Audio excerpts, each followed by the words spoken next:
негизи мусулманчылыктын көркү бул адепте да. Ошондуктан динибиз адепке көп көңүл бөлгөн. Динибиз негизги 3 мындай устундан турса, ошонун бирөөсү бул адеп. Анткени биринчиси акыйда, экинчиси бул фиq, үчүнчүсү бул адеп болот да. Ошондуктан динибизди көркүнө чыгарып турган, динибизди башка немелерден айырмалап турган нерсе ушул адеп ахлактуулук да. Ошондуктан ар бир мусулман өзүнүн адебин сактай биле турган болчу болсо, анда чындап динибиз жер бетиндеги эң бир көркөм, мусулманы да, мусулман эмеси да, Кудайга ишенгени да, ишенбегени да, бүт бардыгы Таңырга баа бере тургандай деңгээлдеги бир бийиктикке көтөрүлөт элек. Сахабалар радиаллаху анхум алар ошондой деңгээлге көтөргөн. Азыр дагы Кудайга шүгүр биздин ата бабабыздан калган ошол кээ бир баалуулуктар азыр биздин жигиттерибизде, азыркы жаштарыбызда бар.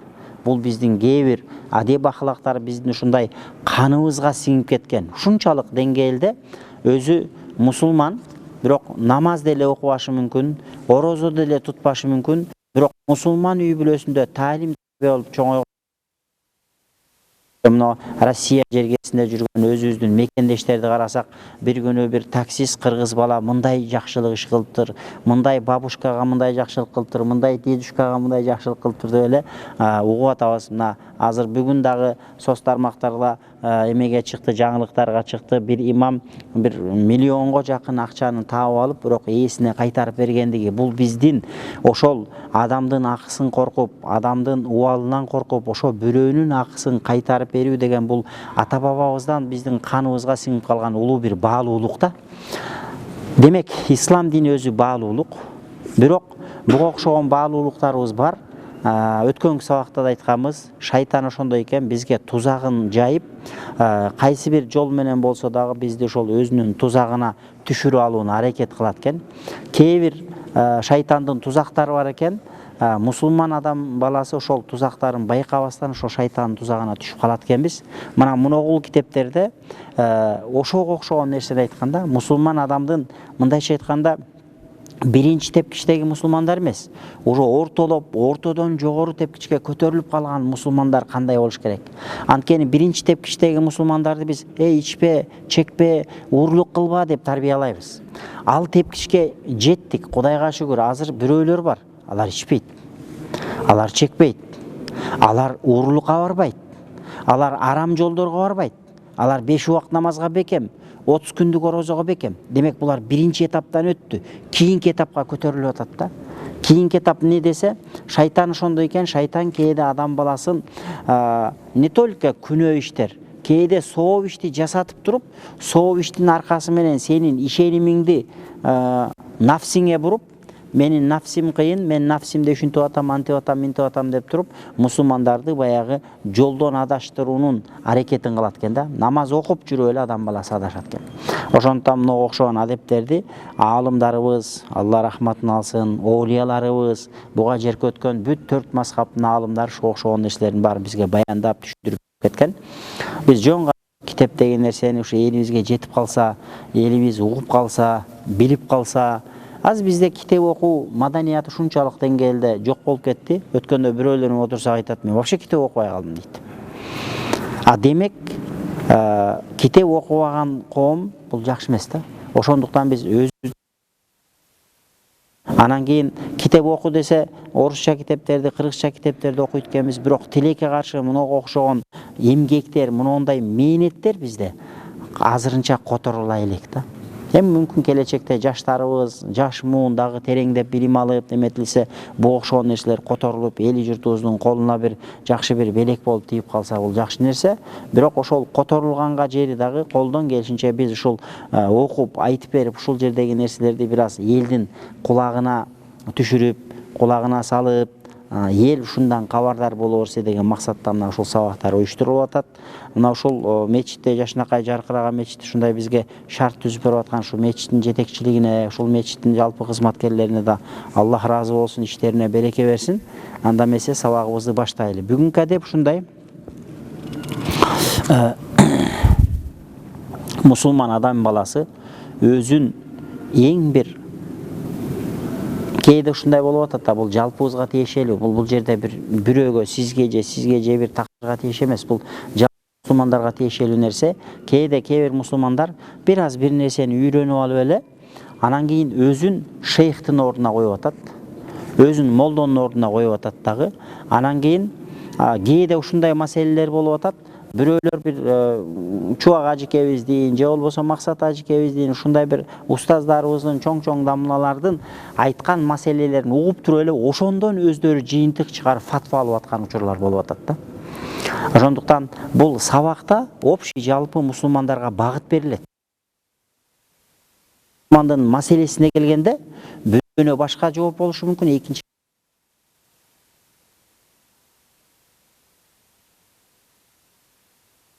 сабагын угуп туруп, ошондон фатва чыгарбагыла. Анткени молдокелер сабак айтканда алар жалпы элге карап айтат. Пайгамбар алейхиссалату вассалам дагы ошондой кылган. Бирөөсү келип орозобузун менен тиги келинчегимди өпсөм болобу десе болот деген. Экинчи эле адам келип орозо болуп туруп келинчекти өпсө болобу десе болбойт деген. Эмнеге десе бирөөсү аксакал киши болгон. Ал өпсөбөт, андан ашык эчтеке болбойт. Аныкын пайгамбар алейхиссалам кээде адамдын абалына жараша кээде фатвалар берилет. А экинчиси жаңы үйлөнгөн жаш жигит болгон.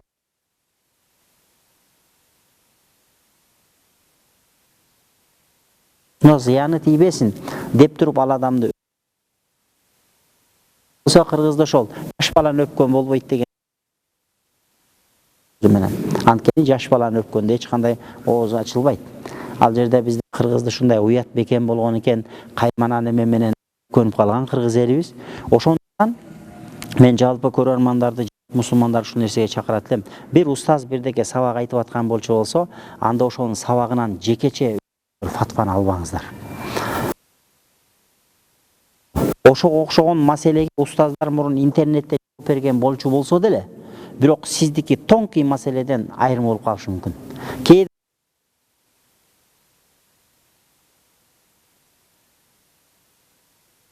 Ошого жараша өкүм өзгөрөт. Ошондуктан ар бир нерсени баягы өзүнүн ошол илимин мыкты билген адам. Мисалы үчүн жөн эле азыр бизде көпчүлүк даават кылганда, элге даават кылганда биз жөн эле кызыктыруу, таргип, тархип маселесин беребиз. Таргип деген бул адамдардын ибадат болгон шыгын козгойбуз. Адамдар уже туруп сенин сөзүң уккандан кийин эртең барып түнү менен тахажда окуйт, саарлыкка туруп орозо кармайт да. Өзү китептер бар. Таргип, тархип китептер деп коет. Таргип дегенде ошол адамды кызыктырып ибадатка үндөй турган китептер бар. Экинчи китептер бар, алар тархип. Тархип дегенде коркутуу. Анткени адам табияты ушундай экен. Кээ бир адамдар кызыктыруу менен ибадатка тартылат экен. Кээ бир адамдар кызыктырганча көңүл бөлөйт, бирок тозок бар десең ошондон коркот да. Ошондон коркуп туруп ана алар күнөөдөн тыйылат экен да. Ошон үчүн жаратуучу Алла Таала адамдын табиятын билгенден кийин Куранды да, пайгамбарыбыз хадисинде да кызыктырганда, коркутканда да. Ошон үчүн Алла Таала Куранда пайгамбарыбызды сен башир, сен жакшылыкты айтып сүйүнчүлөөчүсүң. Назир, сен тозокту айтып коркутуучу болуп жөнөттүк сени деп пайгамбар алейхиссалату вассаламда айткан. Ошондуктан бул шариятта сүйлөнгөндө кээде адамдарды кызыктырып же адамдарды бир нерседен коркуткан маселе бар. Бул башка маселе. Бирок экинчи шариятыбыздагы эң негизги тармагы бар. Бул фатва маселеси. Ар ким келип кызыктырып же бир нерсени келгиле намаз окуйлу, келгиле жамаатка келейли деп кызыктырганда ар бир мусулман сүйлөй берсе болот. Бирок экинчи маселе бар. Адал арам маселеси, талак түштү түшпөдү маселеси, шариятта болот болбойт маселеси, сүннөт эмес, парз эмес дегенди только муфтилер жооп бериш керек. Только алымдар жооп бериш керек. Эгерде сенден келтирип, бирөө келтирип бир маселени сураса, ошол чалабыла уккан хадисинге салып туруп, ошондон фатва бере турган болчу болсоң, фатва бериш демек ар бир мусулманга арам. Бир гана муфтиликти бүтүргөн адамдар фатва берсе дурус. Ал эми карапайым мусулмандар ошондой жандай адамды ибадатка кызыктырган маселелерди угуп, ошону карманса болот. Бирок көрүнгөн мусулман фатва бербеш керек. Көрүнгөн мусулман фатва берди деген сөз, көрүнгөн эле мусулман мен тишиңди дарылай берем, сен ооруп калсаң сени операция жасай берем деген сөз. Жок. Бул фатванын маселеси оор болот. Ошондуктан фатва бере турган биздин молдолорубуз да аз. Чын-чында эгерде муфтилик деңгээлдеги аалымдарды санап келе турган болчу болсо, биздин могул манжабыз жетпей калышы мүмкүн. Чындап элге түшкөн маселелерди изилдеп, анын адал арамын изилдеген бул өтө терең илим.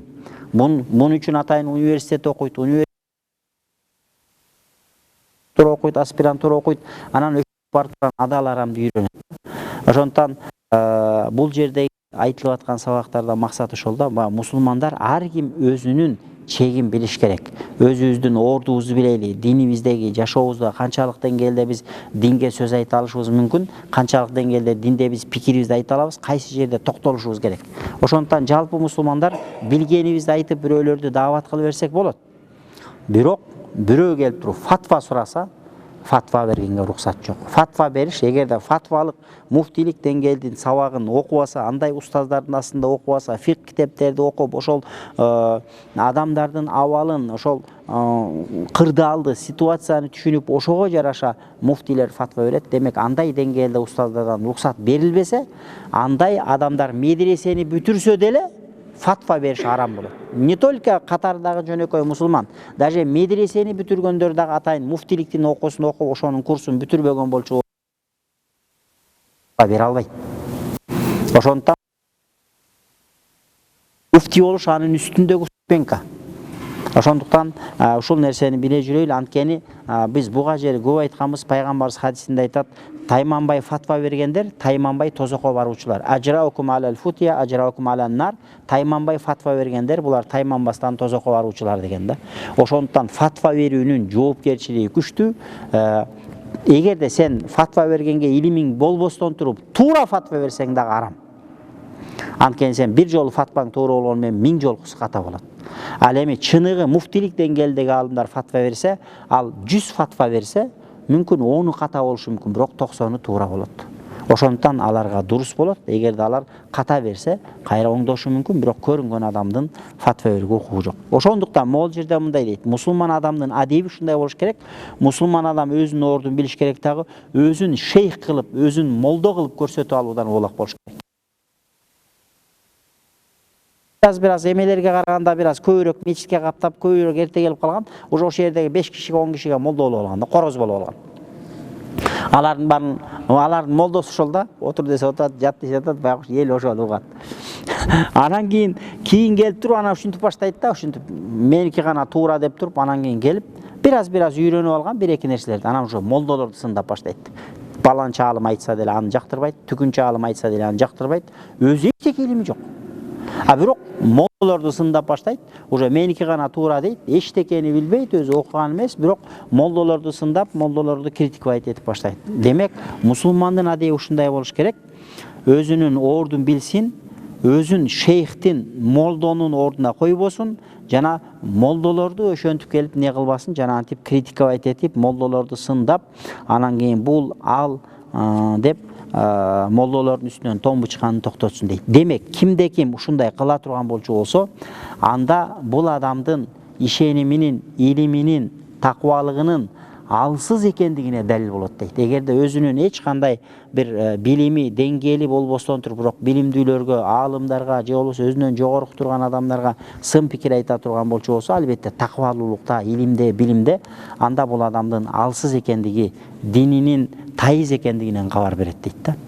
Ошондуктан жөнөкөй мусулмандар жада калса, устаздар, могул жерде устаздар да айткан, аалымдар дагы өзүнүн деңгээлиндеги аалымды, же болбосо өзүнөн жогорку деңгээлдеги аалымды бир неметпеш керек.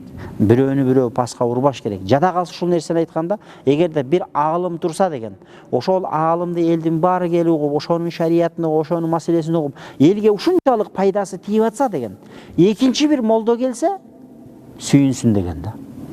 Алхамдулилlah. Мына ушундай балдар келди. Булар бизге колубузга кол, бутубузга бут болот деп. Бирок кээде ошондой кырдаалдар, мусулчуялар болот, учурлар болот. Молдо келип калса, бизде кыргызда макал бар. Мурунку келген конок кийинки келген конокту сүйбөйт дейт. Анан баягы молдо сыртын салып эле эптеп-септеп көрүнгөн жерде күбүр-шүбүр элет, экинчи келген молдону байкушту жамандап, айыл жергесинде мындай окуялар көп да. Эски молдекелер бар, бираз имамчылык кылып жүргөндө, анан билимдүү бирөө сырттан окуп келип, бир медресени бүтүрүп келсе, күбүр-шүбүр сөз чыгарып эле, иши баягы баланын анан кийин топус жок жүрүптүр, анан кийин бала да Bir жолу көчөдө bir каткырып күлүп койсо эле бул баласы окуп турган адеби жок экен, ал экен, бул экен деп баягы баланы жамандашмай элек болот да. Жок, андай эмес. Мен Рахматы Чубак ажыдан ошол нерсени көргөнбүз. Сырттан балдар бүтүрүп келгенин көрсө сүйүнөт эле. Ал сүйүнүп жакшы болду, бизге уже жардамчылар келди деп. Балдарды күткөнүн көргөнбүз да. Ошолор келсе экен, ошолор келсе биздин оорубузду оорубузду колдон алып, жеңилибизди жерден алып ушундай бизге bir жардамчы болот эле деп. Чыныгы дин жолунда адамдын сыпаты, адеби ушундай болуш керек дейт.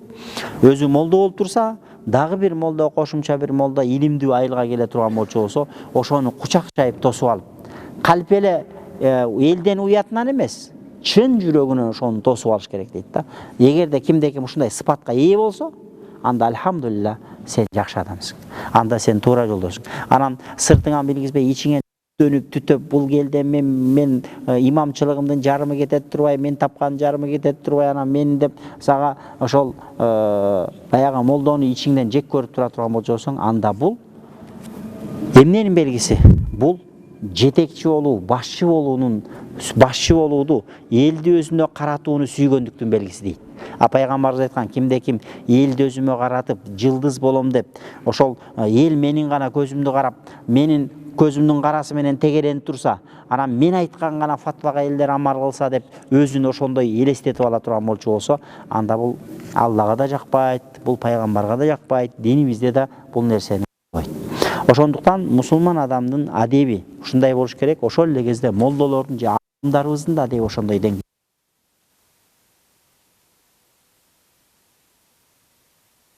Амиле кылыш керек.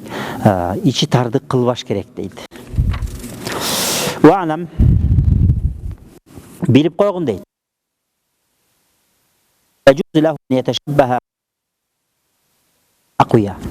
Кейде ушундай адамдар бар да, өзү бул жерде факири даиф дейт. Такыба bir мусулман адам, катардагы жөнөкөй bir мусулман адамда бирок өзүн чоң молдолорго окшотуп алган. Азыр бизде ошондой жаштарыбыз көбөйүп кетти да. Интернетке чыгып алып сүйлөйт, ар нерсени сүйлөйт, икаяларды сүйлөйт. Кээ бирлери даже үйлөнөт. Үйлөнүп турмуш куруп, чака багып көрө элек да. Анан тияктан бияктан эми туура жүрөгүндө оту бар, ыйманга болгон немеси бар, элге ыйман жетсин деген күйүтү бар. Анан бирок кээ бир учурда кээ бирөөлөр ошо өздөрүнүн ордун билбей, өздөрүн чоң аалымдарга окшотуп алгандар болот дейт да. Мусулман адам ошондойдон сактасын. Өзүндө илими жок туруп, өзүн bir илимдүү адам көрсөткөндөн Кудай сактасын дейт да. Бул мусулмандын адеби эмес. Анан ошентип өзүн илимдүү көрсөтүп алды, удачный болду. Уже өзүнүн илими жок, бирок элдерге өзүн удачный көрсөттү. Элдер аны илимдүү, билимдүү деп кабыл алды. Анан уже илимдүүнүн өзүнүн ордуна коюп, өзүн илимдүүлөрдүн ордуна коюп, өзүн ошондой алып жүрө баштады. Бул уже мусулман адам үчүн эң бир зыяндуу нерсе дейт. Анткени эмнеге дегенде, шайтан мындай Кудай жолунда жүргөн таква адамды арак ичирип азгырбайт экен. Уурлук кылбайт экен алар. Аларды ошо сен уже нормаль, сен андан ашасың, сен андан кем эмессиң. Эгерде кимде ким кайсы бир молдо өзүн башка бир молдодон жогору көрүп кала турган болчу болсо, өзүнө өзү баа берип кала турган болчу болсо, анда бул шайтандан. Ошондуктан могул жерде өзү алсыз, эчтекени билбестен туруп, бирок өзүн чоң аалымдарга теңеп коюп алса, бул дагы зыян дейт. Анда бул адам не кылат? Фаюхлику нафсаху. Өзүн өзү халак кылат, өзүн өзү жок кылат, өзүн өзү курутат бул. Таква бул адамдын ыйманы, бул адамдын ошол кылып аткан иши зыянга алып келет. Бул адамга жакшылык бербейт.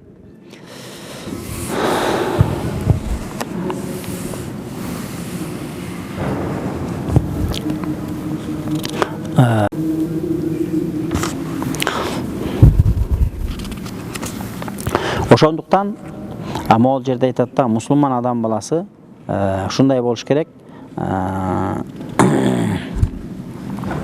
Жөнөкөй болуш керек, жупуну болуш керек. Анан кийим кечеде да көп эле өзгөчөлөнбөш керек дейт экен да. Кийим кечеде да көп эле өзгөчөлөнбөш керек. Кийим кече маселесине келгенде, мына могул жерде булар ошо Шазилия тарикатында айтып атат да, кандай кааласа кийинсе боло берет дейт. Шариатта авратты жабыш парыз. Ауратты жабыш парыздагы кандай кийим кийесиң? Мага десе полотенце ороп аласыңбы? Мага десең юбка кийип аласыңбы? Мага десең шейше ороп аласыңбы? Ауратың жабыкпы? Парыз аткарылды. Андан чыкары кийим маселесине келгенде ким каалагандай кийинсе уруксат деп атат да. Демек, атайын бир кийимдин бир белгиленген бир түрү жок. Демек, аурат жабык эл катары кийинип, элден өзгөчөлөнбөгөнгө бул жерде чакырып атат да. Демек, өзгөчөлөнүү, анан өзүн ошол кийимди кийгенде өзүн башкача сезип калуу дагы бул нерсе кайсы бир деңгээлде адамдын бир Кудайга болгон немеси зыянга алып келет. Мисалы, кээде кээ бир маселелерди түшүнүүдө бизде өзүдө ката болот экен да. Мисалы үчүн тахиятул мечит намазы. Мечитке кирип келгенде пайгамбар алейхиссалату вассалам айтты: "Эгерде силердин бирөөңөр мечитке кирип келсеңер, отурбастан туруп 2 рекет намаз окугула" dedi. Бул пайгамбар алейхиссалату вассаламдын хадиси, пайгамбардын хадиси баш үстүнө, буну эч ким чамбайт. Бирок аалымдар ушунун шариятыбызда өкүмү бар. Парзбы? Мечитке кирип келгенде тахиятул мечит намазын окуш парзбы? Парз эмес. Важиппи? Важип эмес. Анан парздан кийин эмне? Сүннөт. Сүннөтпү? Дегенде сүннөт бизде бөлүнөт. Сүннөт күчтүү деңгээлде бекемделген сүннөт, суннаты завайт. Суннаты завайт дегенде бекемделбеген сүннөт, аны аткарбай койсо жемеге калбайт. Ал эми бекемделген сүннөттү аткарбай кое турган болчу болсо, анда жемеге калып калыш коркунучу бар. Ошондуктан аалымдар келет дагы, бул тахиятул мечитти окуш бул шариятыбызда мустахаб амал. Демек, окусаң сооп пайгамбар айткандыгы үчүн мечитке киргенде. Бирок мечитке кирдиң, кирсең намаз окулуп аттыр, ширле келип жамаатка кошулуп кеттиң. Тахиятул мечитти окубай калдың. Эмне болот десе, ал мустахаб амал, анын үчүн күнөөкөр болбойсуң. Пайгамбар сөзүндө айтты. Бирок пайгамбардын сөзүндө айтылган, кээ бир пайгамбар сөзүндө айткан нерсе менен парздык бекемделет. Кээ бирде пайгамбарыбыз бир нерсени айтты, ал парз. Кээде пайгамбарыбыз бир нерсени айтты, ал важип. Кээде пайгамбарыбыз бир нерсени айтты, ал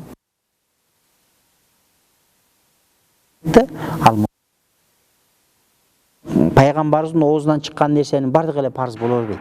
Же бардык эле важип, же бардык эле сүннөт боло бербейт.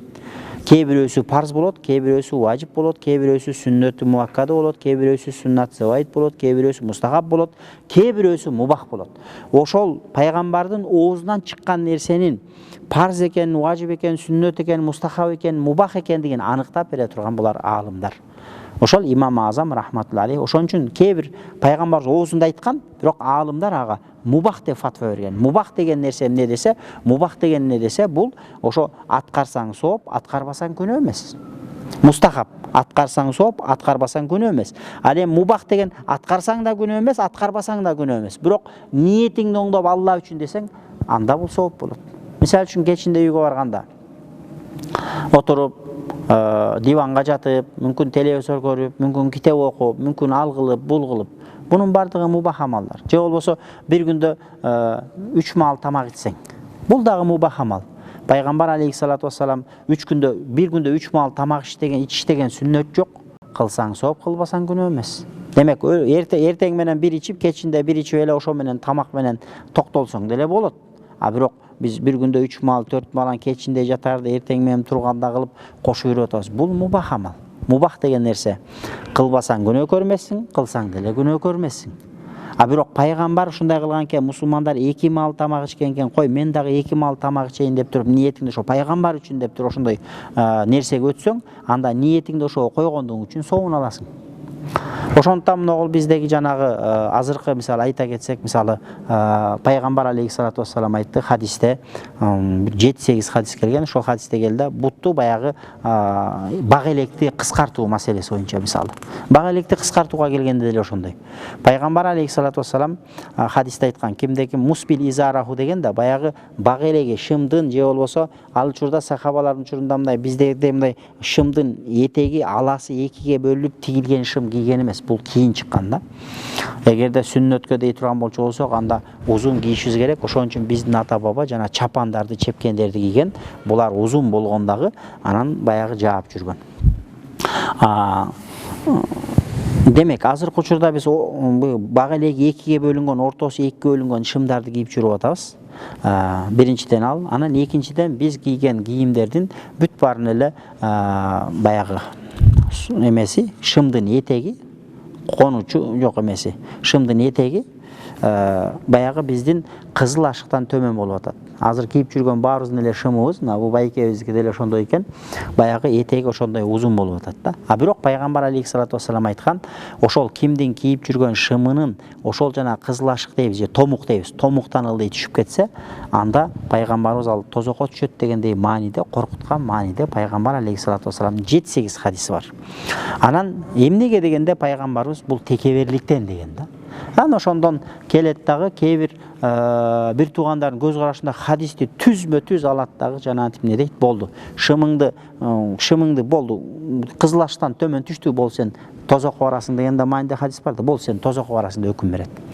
Бирок биз аалымдарга кайрылабыз да. Абу-Бакр Сыдыктан келген риваят бар экен. Абу-Бакр Сыдык да ошондой узун кылып кийеткен. Анан пайгамбардан сураган: "Я Расулалла, мен да ошол шымым этеги узун, меники да ошол кызыл ашыктан ылдый түшүп кетет" дегенде пайгамбар ушинче жооп берген да: "Анта ласта минхум." Сен алардан эмессиң.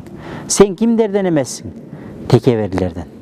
Демек, аалымдар ошого карап айтат экен. Демек, ошол учурда пайгамбарыбыздын учурунда кээде хадисти түшүнүш үчүн, ошол хадистин маңызын түшүнүш үчүн пайгамбар эмне себептен тыйган, ошонун себебине карайбыз да. Демек, пайгамбар ошондой шымдын узун болуусунан тыйды. Эмне үчүн? Анткени аларда ошол учурда аларда ошондой кабыл болгон, адамдарда ошол шымды узун кийип жүрүү бул текеберликтин белгиси болгон. Текеберликтин белгиси болгондо бул гордыйлык болгон да. Болду, шымын узун койду, кимде ким шымы кыска болсо же шымы узун кылып кие албаса, аны бир бечара катары көргөн. Ал эми кимдин ошол кийип жүргөн шымынын этеги жер сүйрөп тиги кум чийип жүрсө, анда бул бар, колунда бар, бай, текебер, сөз өтөт, өзүнүн эл астында орду бар дегендей элдер кабыл алган да. Ошон үчүн алар атайын ошону гордыйлык үчүн, текеберлик үчүн ошондой кылып кийинген. Бирок бизде Кыргызстанда азыр биз шымдарды кийгенде, кээ бир мусулман бир тууган ошол хадисти угуп алганда шымды кызыл ашыктын өйдө жагынан акырын кыркып алып кийип жүрүп атат. Бирок кээ бирөөлөр узун эле кийет. Бирок бизде Кыргыз элинде ал шымды кийгенде эч кимде текеберлик жок. Жөн эле бизде салт ошондой. Демек, ошондуктан эгерде кимде ким ошол кызыл ашыктан төмөн бир шым кие турган болчу болсо, ал тозокко түшүп калат дебейбиз. Ал капыр болду дебейбиз. Ал пайгамбардын сүннөтүнө каршы чыкты дебейбиз. Анткени биздин элде андай түшүнүк жок. Деги эле кайсы бир коомдо ошондой боло турган болчусо, ошондуктан хадистерди кабыл алууда ошол хадистердин себеби, пайгамбарыбыз эмне себептен аны арам деди, же эмне себептен макру деди, ошонун баарын аалымдар изилдеп чыгат экен да. Ал эми хадистин жөн эле сөзмө-сөз немесин карасаң, кокуй болду. Шымдын этегин кесиш керек экен, болду. Узун шым кийсең балеге калат экенсиң, пайгамбар тозокко барат дептир. Кой, тозокко барып калбайлы эле шымды кесип атабыз. Бирок ошол эле кезде пайгамбардын ушундай бир айткан сөзү бар экен. Пайгамбардын сөзүн сыйлап деп кимде ким кылса, сүннөттү аткаргандыгы үчүн бул сооп болот. Бирок бирөө жарым шымынын этеги узун болуп жүрсө, аны биз акыраяттык деп, пайгамбардын хадисине амал кылбаган адам экен деп аны жек көргөнүбүз туура эмес. Анткени эмнеге дегенде, биздин элде адатта ар бир элдин кийими бар, улуттук кийими бар. Бул динибизде ошондой маселе. Динибизде ауратың жабык болсо, узун кийим болсо болду. Кайсы улут болбосун, ар бир улуттун кийимине баягы кийим маселесине шарият маселени кенен койгон. Ошондуктан динибизде бул дин тутунгандардын, Алла жолунда намаз окуп жүргөндөрдүн бардыгы кийими бир формада болуш керек деген түшүнүк бул өз туура эмес. Ошондуктан дүнүйө жүзү бул ислам дини бүтүндөй адам затына келген дин. Ар бир элдин, ар бир улуттун өзүнүн улуттук баалуулуктары, ар бир улуттун өзүнүн улуттук кийими, баш кийими бар, анын бут кийими бар, анын чапаны бар, анын көйнөгү бар. Мисалы үчүн биз Арабияда окуп жүргөндө африкалык балдарды көрдүк. Африкада билесиздер, канча 30га жакын Африка өлкөлөрү бар. Жалаң негрлер, бири-биринен алар ушундай да, алардын эркектери кийип жүргөн көйнөктү биздинчи жаш балдар кийбейт да. Анткени негиринде алардын ушундай да, баягы бизде жанагындай аялдар жана гүлү бар, кызыл тазыл болгон мындай чүпүрөктөр бар, ошондойдон аялдар көйнөк кийип кет го. Аларды эркектер ошондой кийинет да. Айттарда карасаң, айт намаздарга карасаң, эркектерди эле кызыл тазыл болуп туруп, астына дамбалы менен, үстүнө көйнөгү менен анан өздөрүнүн улуттук топусун кийип алып туруп, айт күнү майрамдашат. Динибиз ошондой кылган. Динибизде ар бир элдин өзүнүн улуттук кийими бар, өзүнүн сыймыктанган, өзүнүн мактанган нерсеси бар. Ошол нерсени кийсе болобу десе болот. Ошондуктан биздин Орто Азия эли, анын ичинде Кыргызстанда өзүнүн кийим кечеси, өзүнүн көнүп калган немелери бар. Албетте шариятта бирок кээ бир нормалар бар. Ошо макруh болуп кала тургандай деңгээлде ошол кийимдерди кийсе, мисалы үчүн тар кийим кийинсе шариятта макруh, көчүк башыңа чып жармашкан кийим кийсең, же болбосо жанагынтип тордон кийим кийип алсаң, анан кийин сен тиги төшү башың көрүнүп турса, киндик башың көрүнүп турса, буга окшогон эркектерге буга окшогон кийимдер макруh. Ошондой болот да. Бирок жалпысынан мына жерде мына бир туугандар бар эле кийинип отурат. Бул шариятта дурусбу десе дурус. Бирок сыртынан жанагындай узун бир чапан кийип алсак, огош бетер таза эле шариятка 100% туура келип, сонун болуп калчудай жакшы болмок. Ошондуктан кээ бир маселелерде хадиске карап эле шыр эле өкүм ала берүүдөн эмечи. Ошон үчүн биз Ханафи мазхабындабыз. Ханафи мазхабы деген сөз, биз хадистен түз өкүм албайбыз. Биз хадисти аалымдар бизге кантип чечмелеп берсе, ошол аалымдардын чечмелеп бергени менен жашайбыз. Ошондо биз туура жолдо болуп эсептелебиз. Анткени Ханафи мазхабын бүтүндөй ислам ааламы бул Куран сүннөткө түптөлгөн туура жол, пайгамбардын жолу деп бүтүндөй 4 мазхаб аалымдары кабыл кылган. Ханафи мазхабын эч ким андай бир сын пикир айта тургандай деңгээлде эмес да. Ошондуктан биз буга окшогон хадистерде Куран аяттарын чечмелөөгө келгенде биз аалымдардын, Ханафи мазхабында аалымдардын ошол чечмелеп бергендигине жараша амал кылышыбыз керек болот. Андан кийин алла ятакаддара мимман балагаху анху аннаху юхриджуху ан рутбати ас-салах. Анан кийинки маселе ошол Алла жолунда жүргөн адамдар, дин жолунда жүргөн адамдар сырттан бирөө келип ар кандай бир сын пикир айтып, аны бул таква эмес, бул аалым эмес, же бул ал эмес деп туруп анын бир аброюна, анын бир мусулманчылыгына шек келтире турган нерсе айткан болчу болсо, ошол нерсеге мындай кабагым кашым дебеш керек экен да. Кээде ушундай да, кээде бирөө намаз окуп баштаса, мисалы жөнөкөй мусулман, койчу, качантан бери намаз окуп калгансың деп койсо, баягы ошонун сөзүнө таасирленип туруп намазын окубай коет да. Жок, мусулман адам андай болбош керек дейт. Мусулман адам деген сенин максатың Алланын ыраазылыгы болдубу? Алланын өкүмүн аткарайын деп атасыңбы? Бирөө мактаса, анын мактоосуна деле көңүл бөлбө. Бирөө жамандап же сөгүп тилдеп сенин бир акарат кыла турган болсо, анын акаратына да көңүл бөлбө. Сенин максатың бар. Сенин максатың жараткан Аллага кулчулук кылуу, жараткан Аллахтын динине кызмат кылуу. Демек ошол ниетиңди улант. Анткени пайгамбарларга ушундай сыноолор болгон. Пайгамбарыбыз алейхиссалату вассалам ушундай өлтүрөбүзгө жери барган. Пайгамбарыбыз ушунчалык кылган, Азирети Хадичени өз менен пайгамбарыбыздын тууганы, мусулманы капырын бириктирип өткөн жумада да айтканбыз. Жанагынтип Абу Талиптин жылгасы болгон, кашары болгон, ошол кашарга өзүнчө бөлүп салган. 3 жыл нан сатпай койгон, буудай сатпай койгон, ун сатпай койгон, суу киргизбей койгон ошол жака. Анан ошентип түнкүсүн адамдар уурдап барып тамак аш берип ушундай бир кыйын абалды баштан өткөргөн. Бирок пайгамбар алейхиссалату вассалам ошондой кыйынчылык келгенде дагы дин үчүн артка кеткен эмес, бирок эч кимди акарат кылып, эч кимдин аброюна, намысына тил тийгизип сөз айткан эмес. Азыр бизде ошондой да, мына могул жерде Алла жолуна келгиле, Кудайга ишенейли, Аллага ыйман келтирейли деп атсаң деле ушуну угуп деле бирөөлөр акарат кылып берет экен да. Демек бирөө мактаса дагы, бирөө сени акарат кылса дагы, мактасага алданып калба, мактанып кетпе, таза дердеңдеп мен болуп кеттим деп. Жамандап сөгүп тилдесе, таза настроениең өлүп чөгүп деп койбо. Сөккөндөр сөгө берсин. Мактагандар макта берсин. Эгерде Алла үчүн десе, өзүнүн соңун алат. Сөксө, Алланын астына өзүнүн жазасын алат. Бирок менин максатым бар. Эмне менин максатым? Элге динди жеткирүү. Менин максатым бар. Алланын ыраазылыгына жетүү. Демек ар бир мусулмандын ушундай бир эмеси болуш керек экен да. Адеби, Алла менен болгон адебинде, кылып аткан ибадатында, кылып аткан сооптуу амалдарында, кээде ушундай бар, кээ бир таксыларыбыз аябай колунда бар. Алар садака кылат, колдон келген жакшылыктарын берип турат, антип турат, минтип турат. Анан Бирөөлөр мактап ойсуз, азаматсыз, Алла ыраазы болсун, Алла кабыл кылсын, ал бул деп койсо таза сүйүнүп калат. Анан кээде эч ким унчукпай койсо бир аз настроенияси өлүп калат. Жок, андай болбош керек да. Мусулман адамдын адеби ушул экен. Берсең Алла үчүн бер. Сен бербесең деле ага рызкын Алла берет. Сен бирөөгө бир эки жардам кылып коюп, биротоло ошо менен таза бунун рызкысын мен берип атам деп, адамга рызкы берип аткан, сага да кошо берип аткан, ошол сен элге берип аткан нерсени сага берип аткан чыныгы берүүчү зат бул Алла экендигин эстен чыгарба дейт да. Ошон үчүн ким болбосун, кандай деңгээлде мусулман болбосун, ал жашоосундагы болуп аткан бардык нерсе сүйүнүчтүү нерсени да Алладан деп кабыл алабыз. Бир жашообузда бир кыйын бир абалга туш келип калсак да, аны Алладан деп кабыл алабыз. Бул мусулмандын адеби мына ушундай болуш керек дейт.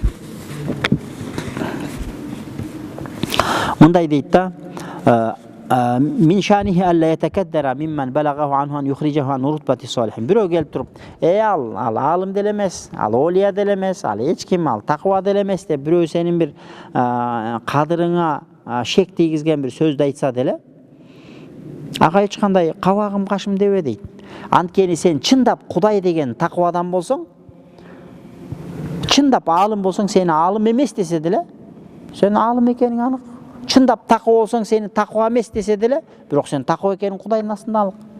Эгерде сен алым эмес болсоң, же таква эмес болсоң, анда айтып аткан сөз чындык дейт да. Ошондуктан бирөө сени мактаса да, бирөө сени жамандаса дагы ошол нерсеге неметип кетпеш керек дейт да. Ушунчалык деңгээлде адамдар дейт,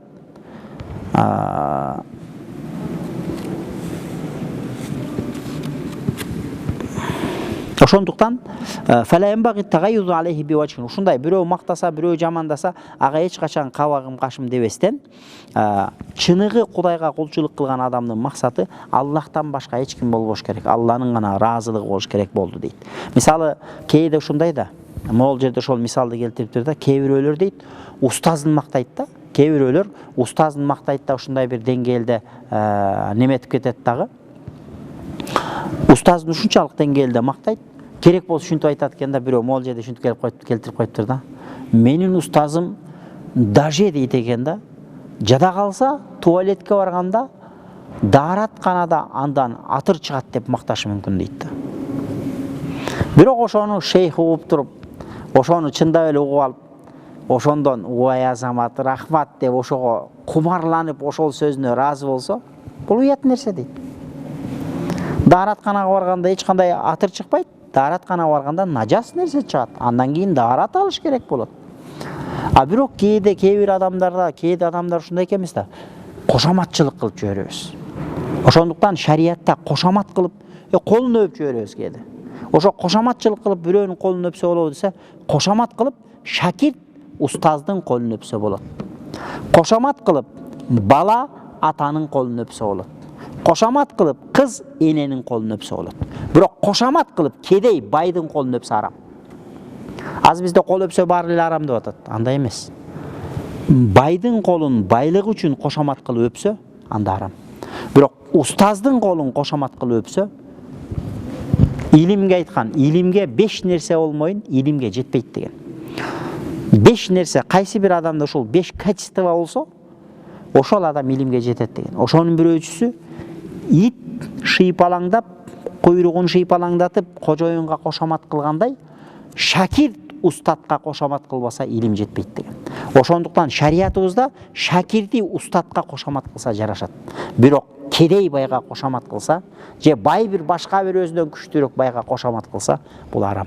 Дүнүйө үчүн кошомат кылуу арам, бирок дин үчүн кошомат кылса болот.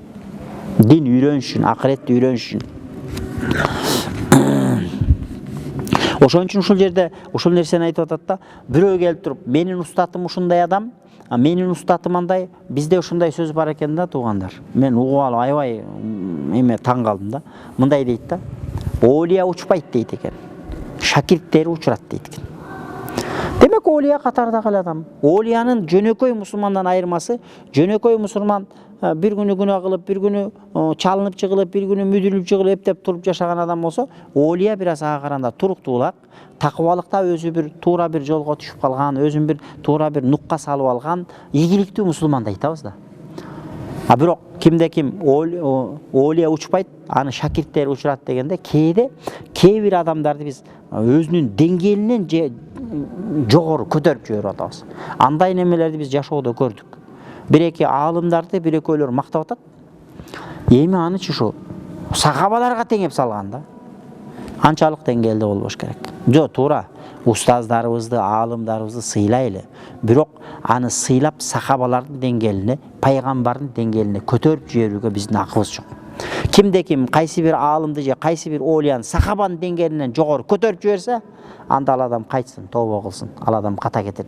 Эгерде пайгамбардын деңгээлине көтөрсө, анда ыймандан да ажырап калыш коркунучу бар. Ошондуктан биз аалымдарыбызды, устаздарыбызды, молдокелерибизди сыйлайбыз, бирок эч качан эч кимисин пайгамбар турсун сахабанын деңгээлине көтөрбөйбүз. А бирок кээ бир таксырлар бар, өзгөчө ушул тарикат жолунда жүргөндө устазды сыйлоо, устазды урматтоо маселесине келгенде, устазды урматтоодочу устазды ушун чектен ашык урматтап жиберет да. Бул болбойт. Устазды урматтайбыз, сыйлайбыз, бирок нормадан ашырып жибербешибиз керек. Жарантип устаз учпаса да менин устазым учат. Бир жолу бирөөнү уктум да. Эми бир олияны айтып атат, ал киши Алла рахмат кылсын, олия киши болчу. Бирок айтат да, биздин устазыбыз кутбуз заман дейт. Бул олиялардын термининде, тасаввуф илиминде кутбуз заман дегенде ааламда единственный бирөө болот. Ошону гаус дейт, ошону кутуп дейт да. Ошондой олиялар болот. Тиги таксыр өзүнүн устазын ошондой деңгээлге көтөрүп атат. Бирок туура ал киши олия киши болушу мүмкүн. Бирок анчалык деңгээлде эметпеш керек. Анчалык деңгээлде көтөрө турган адамдар алар башка. Сен өзүң анын деңгээлине жетпегенден сен анчалык деңгээлге көтөрүп жибергениң бул эч бир далилсиз, эч бир жарашпаган нерсе да. Ошондуктан бул жерде ошол нерсени айтып атат. Устазды сыйлаш керек, бирок устазды өзүнүн деңгээлинен жогору көтөрүп жибербеш керек. Аны Кудайга теңеп, аны пайгамбарга теңеп, наузу билля, Кудай сактасын, аны сахабаларга да теңебейбиз. Азыр ушундай экен да. Mo комментарий өткөндө бир комментарийде жүрөт. Мени айтып коюптур да, ушинтип айтып атат да. Буну укпагыла дейт. Бул устаздарга сыйынгыла деп адамдарды чакырат дейт. Жиндик иш айтабы устазга сыйын дебей. Биз бир гана Аллага сыйынабыз. Биздин динибизде пайгамбарга да сыйынган эмес эч ким. Эч кайсы мусулман пайгамбарга да сыйынбайбыз. Бирок пайгамбар баш үстүнө урматы. Бирок биз жараткан Аллахка гана сыйынабыз. Эл адамдын убалынан коркпой, адамга доомат кылуудан коркпой калган учурда ушундай болуп калат экен. Билбей туруп эле миш-миш менен эле ар ким менен ар нерсени эч качан биздин ишенимибиз ошондой. Биздин ишенимибиз пайгамбарды урматтайбыз, сахабаларды урматтайбыз, бирок эч кайсы аалымды, олияны пайгамбар турсун сахабанын деңгээлине көтөрбөйбүз. Ал устазга сыйын, анан устазга ант минт деген нерсе жок. Ошондуктан устазды сыйла, урматташ биздин мойнубуздагы милдет. Устаздын колун өпсө болот, устазга ит кожоюнга шыйпалаңдап, куйругун шыйпалаңдатып, кошомат кылгандай устазга кошомат кылса болот, бирок чеги менен. Шариатта бардык нерсенин чеги бар. Ошондуктан устаздарды сыйлап, урматтасак, ал бизге жакшы болот. Окум тукумуздан аалымдар чыгат, окум тукумуздан илимдүүлөр чыгат, каарылар чыгат. Бирок ошол эле кезде аларды өзүнүн чегинен жогору көтөрүп жиберүү бул динибиз буну жактырбайт. Анткени эмнеге дегенде ар бир адамдын өзүнүн чеги болуш керек. Андан кийинки маселе ан юраил адаб ва яра аннаху адабу халқилlah. Андан кийинки 26-чы адеп ушул дейт. Адам баласы дайыма өзү адепти сактай жүрүш керек дагы, бирок ошол эле кезде не дейт? Аннаху адабу халқилlah, өзүн жер бетиндеги адамдардын ичинен, мусулмандардын ичинен эң бир алсызымын деп жүрөгүндө ошондой бир сезим болуш керек дейт да. Азыр бизде буга жери көп айтканбыз, бул башка китептерде да көп келген. Азыр бизде ушундай бир оору чыкты. Сен самооценкаң пас экен, сен самооценкаң төмөн экен, сен ошон үчүн неудачныйсың, сен менин колуман келет дешиң керек. Ошондо сен ийгиликти жарата аласың, анан сен мындаймын дешиң керек. Ошондо бунун баары шайтандык. Шайтан айткан, Куранда Алла Таала Фираунда айткан: "Ана роббукумул а'ла", мен силердин чоң кудайыңармын деген. Демек мен кыйратам, мен сойротом деген бул шайтандын жолу. Ошондуктан кимде ким өзүнүн жашоосунда, өмүрүндө, рызкысында бүт Аллага тапшырса, эң бактылуу адам ошол адам болот. Ошон үчүн Ибрахим пайгамбар ушинтип айткан: "Кул инна салати ва нусуки ва махяя ва мамати лиллахи роббил аламин." Айткын: "Эй Аллахым, инна салати, мен окуган намазым дагы, ва нусуки, кылган ажылык амалдарым дагы, ва махяя, тирүүлүгүм дагы, ва мамати, керек болсо менин өлүмүм дагы бир сен үчүн, эй Алла." Ошондуктан мен кыйратам, мен сойротом, мен самооценкам түшүп кетип турам, мен самооценка деген сөз бул текеберлик деген эле сөз да. Кыргызча айтканда, мен кыйынмын деп өзүңдөгү гордойлукту ойготуш керек. Шариятта андай адам, кимде ким пайгамбар айткан, кимде кимдин көкүрөгүндө бир заррачалык кыпындай текеберлик болсо, ал адам бейишке кирбейт деген. Ошон үчүн хадистерде келет эмеспи? Бир адам тозокко түшө турган болуп калат экен. Өмүрү Кудай дебептир. Анан Алла Таала периштеге айтат экен: денесин жарып көргүлө. Денесинде бир мүчөсү, бир Алла деген жайы бар бекен. Хадисте ошондой мааниде хадис келет. Баягы адамдын денесин, сөөктөрүн ажыратып периштелер издеп көрөт экен. Бир жеринде бир Алла деген так бар бекен. Алла деген бир зикир бар бекен. Ошо буттарын, тизелерин, чашкаларынан бери ачып, мен мындай эметип айтып атам да, биздин түшүнүктүү тил менен. Ушинтип ачып келет, бүт денесин ачып келет. Кулак башынан бери, мээсинин ичинен бери. Бир жеринде Алла деген зикир жок экен да. Анан этегинде келип, эң акырында жүрөгүн ачат экен. Жүрөгүндө бир жолу Алла деген зикир бардыр. Бир Алла деген зикир болсо куткарайлы дейт экен да тозоктон. Жүрөгүн ачса, жүрөгүндө да бир жолу Алла деген зикир жок экен да. Анан таңдайын ачып келип туруп, анан тилин ачып таңдайынын астына аса, таңдайында Аллах деген бир зикир бар экен да. Алла айтат экен да: "Ушунун берекеси менен бул адамды кечтин бейишке киргизгиле" дейт экен да. Ошондуктан биздин Накшбанди тарикатында зикир кылганда тилди таңдайга такап туруп зикир кылат. Daarатты алат, кыбланы карап отурат дагы, тилди таңдайга такайт дагы, тил менен Алла дебейт. Ошон үчүн могул жерде имам Шаарани ушинтип айтат экен да: бул тил менен болгон зикир, бул начинающийлердин зикири. Биз азыр субханалла деп 100 миң тартабыз, алхамдулилля деп 100 миң тартабыз, ла иляха иллалла деп. Бул тил менен болгон зикир, бул начинающийлердики, бул башталгыч этаптагы мусулмандардын зикири. Ал эми оолиялардын зикири бул жүрөк менен болот. Чыныгы зикир бул жүрөктө болот дейт да. Ал эми бул тил менен айтылып аткан зикир, ошол тилди канчалык зикир көп болгондо жүрөккө зикир орнойт экен да, жүрөгүң дагы тилиң менен кошо жакалашып, Алла, Алла, ла иляха иллалла, субханалла деп жүрөгүң зикир тартып баштайт экен. Ошон үчүн оолиялар айтат экен, бул тил менен болгон зикир, бул башталгыч мусулмандардын зикири. Ал эми оолиялардын, аалымдардын зикири булар жүрөк менен, алардын жүрөгү да Алла деп зикир кылып калат экен да. Ошондуктан Аллахым ошондой бир деңгээлге жеткирсин.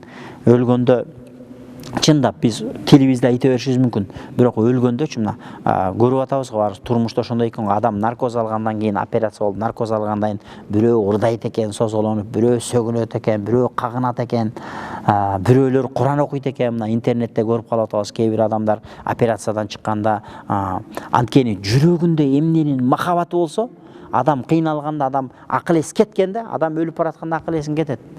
Анан ошондо акыл эс кетип ал болгондо сенин жүрөгүңдө эмне калса ошол нерсе чыгат экен да. Тилибиздин учу менен айта беребиз, тилдин учу менен айта беребиз.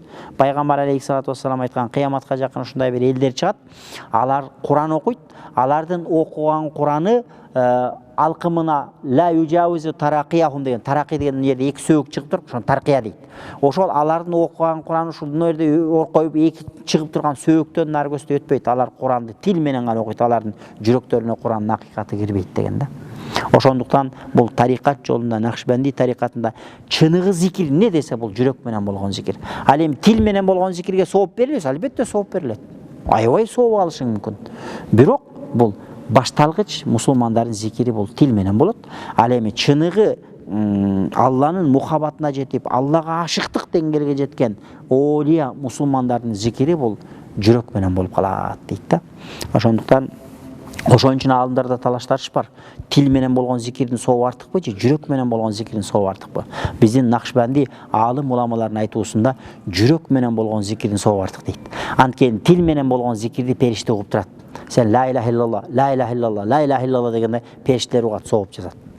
Ал эми жүрөк менен болгон зикирди бир Алла билет. Даже ошол сооп жашаган периштелер да билбейт дейт экен да. Ошондуктан чыныгы Алла үчүн деп тартылган зикир болот дагы, бунун сообу артык болот деп аалымдар ошондон айтышат экен.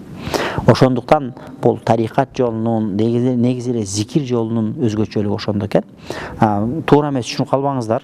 Кээде ушундай бул жерде бул тасаввуф боюнча сабак болуп атат. Тасаввуф деген бул адеп ахлак, таалим, тарбиянын зикир боюнча сабактар болот дагы. Бул уже экинчи ступенькадагы мусулмандар, начинающийлер эмес, андан кийинки деңгээлдеги бир деңгээлге көтөрүлүп калган мусулмандарга ылайыктуу сабактар айтылгандыктан кээде эми намаз окуп жүргөндөр, эми неметип аткандар кээ бир маселелерди түшүнбөй калат экен да. Жок, тил менен айткан зикир бул дурус. Айта бериңиздер. Күнүгө 100 жолу айтасызбы астагфирулла, айтыңыз, сон.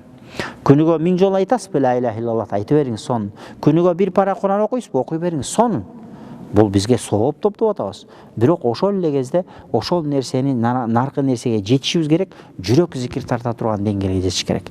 Ошондо сеники двойной болот. Бияктан жүрөгүң зикир тартат, бияктан немең эметет. Ушунчалык деңгээлде болот, субханалла. Адамдын жүрөгү зикир тартып калганда, биягынан өзүң Куран окуп атсаң, биягынан жүрөгүң да Куран окуйт да. Аулиялардыкы ошондой болот экен. Алардыкы двойной, алардын ошондой болот, ошо жүрөк зикир тартып бүткөндөн ушундай болот экен. Адамдын бүткөн тулку бою ар бир денедеги клетка Аллах, Аллах, Аллах дей турган деңгээлге жетет экен. Азыр биздики тилибиз гана да. Аулиялардыкы ошондой деңгээлде болуп калат экен да. Аллахым ошон үчүн ошондой заттарды жакшы көрөт экен. Ошондойлорду аулиялар дейт экен да. Кудай таалам ошондой аулияларды боло албасак да, ошолорду сүйгөнгө Кудайым насип кылсын. Өзү айтат го, аалымды сүй. Аалымды сүйбөсөң, дин үйрөнүп жаткан, ошо дин жолунда окуп аткан адамды сүй. Аалым бол, же аалымды сүйүүчү бол, же дин үйрөнүүчү бол. Болбосо төртүнчүсү болбо, төртүнчүсү болсоң баягы халак болосуң, жок болосуң дейт го. Ал не десе, ошолорду жек көрүүчү болбо дейт да.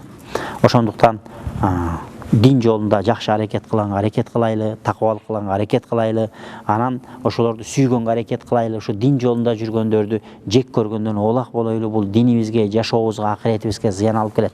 Кээ бирөөлөр бар да, ошо топу кийип койсо, топу кийип отурат, азыр болду, кыжыры келе берет да. Автобуста кетип барасаң, тийишип, тиягыңан сайкылап сүйлөп, биягыңан сайкылап сүйлөп, улам сайын чымчып алат келип, муногулар ушинтип анан жапжаш туруп, анан сакал койган, муногулар ушинтип анан жапжаш туруп, анан араптын жоолугун салынып, анан минтип деп эле кээ бир адамдарга ушундай Алла таала жүрөгүнө, бул Алладан экен да. Аллах таала Куранда айтат: "Хаббаба илейхимул имана ва зайянаху фи кулубикум" депчи. Адам, кээ бир адамдардын жүрөгүнө Аллах таала ыйманды жакшы көрсөтүп, алардын көзүнө кооз кылып коет экен. Ыймандууларды көргөндө, Алла жолунда, дин жолунда жүргөндөрдү көргөндө баягы көзү кубанат, сүйүнөт. Мыналарды карачы, кандай ыймандуу кыздар, баары бир тегиз жашынакай жоолук салынып алыптыр деп, аларды көргөндө бир жакшы бир эмоция менен кабыл алат да. Кээ бирөөлөр бар, аларды көрсө, мыналарды кара, арабтар туурабан жашынакай эле жүрбөйбү, анан бизде деген кыздар жоолук салынган эмес да, өзү 60ка чыгып калган, мини юбка кийип алган же шым кийип алган, чач болсо жок. Биздин апаларыбыз чачты кыркытырган эмес, апаларыбыздын чачы узун болгон, аркасына жана антип немелер тагып койгон, 60ка чыккан тайыне же тиги байкенин чачы менен тиги эженин чачынын айырмасы жок. Анан келип алып турган жашынакай ыйман жолуна түшкөн кыздарыбызды критикалап этип, баягы сындап, аны ары кандай айткан. Алла таала кээ бир адамдар бар, аларга карраха илейхумул аларга Алла таала ошол куфурду, жанагындай жаман жолду алардын көзүнө жакшы көрсөтүп койгон дейт. Ошондуктан ушул дин жолунда жүргөндөрдү жакшы көрүп сүйүү бул ыймандын белгиси. Намаз окуган адамдарды сүйүү бул ыймандуулуктун белгиси. Намаз окуп ушу Кудай жолунда мечитке келген адамдар туурасында жакшы пикирде болуу бул ыймандуулуктун белгиси. Анан мечитке келгендер жаман көрүп, мечиттерди сындап, анан мечитке бир келбейли, анан кийин анысы, анан бунусу деп анан мечитти сындоо бул жакшылыкка алып барбайт. Ошондуктан кимде ким дүнүйөм, акыретим гүл болсун десе, оолия болсун. Аалым болсун. Оолия аалым боло албаса, оолияларды, аалымдарды сүйүүчү болсун. Бир жакшы адамды сүйүп койсоң, сен нең кетти? Бирөө туурасында жакшы ой, Алла таала Куранда айтат го: "Ижтанибу касирон миназ-занни фа инна ба'даз-занни исмун". Курандын аяты. Адамдар туурасында жаман күмөн саноодон этият бол, анткени жаман күмөн саноо бул күнөө дейт да. Бирөө туурасында арам ой ойлоп, бирөө туурасында бир негатив пикирде жүрүүнүн өзү шариятыбызда күнөө да. Анткени бул бирөө туурасында арам ойдо жүрүү, бирөө туурасында негатив пикирде жүрүү Ал адамды эчтекеси, мисалы үчүн сен могу таксыр жаман көрүп жүрөсүң, ушунчалык жек көрөсүң. Бул аны билбейт. Көрөйүн деген көзүң жок, сага эчтеке деле кылган жок. Бунун эчтекеси кетпейт. Бирок сен ошо жаман көрүп атасыңбы? Сенин ошол көкүрөгүңдөгү көрө албастык, кек сактоо бул сени жеп бүтүрөт. Этегинде нерв болуп, этегинде же өзүң ыраазы эмес, же жараткан Кудайга ыраазы эмес, же аялыңа ыраазы эмес, же балаңа ыраазы эмес, ошентип жашоонун кызыгы кетет. Ошондуктан мусулмандарды сүйүп жашаганды үйрөнөйлү. Өзгөчө аалым олияларды сүйгөндү үйрөнөйлү. Аларга жакшы мамиле кылганды үйрөнөйлү. Мусулмандарды сүйүп жакшы мамиле кылганды үйрөнөйлү. Анткени бул бизге только жалаң гана пайда алып келет, зыян алып келбейт иншалла.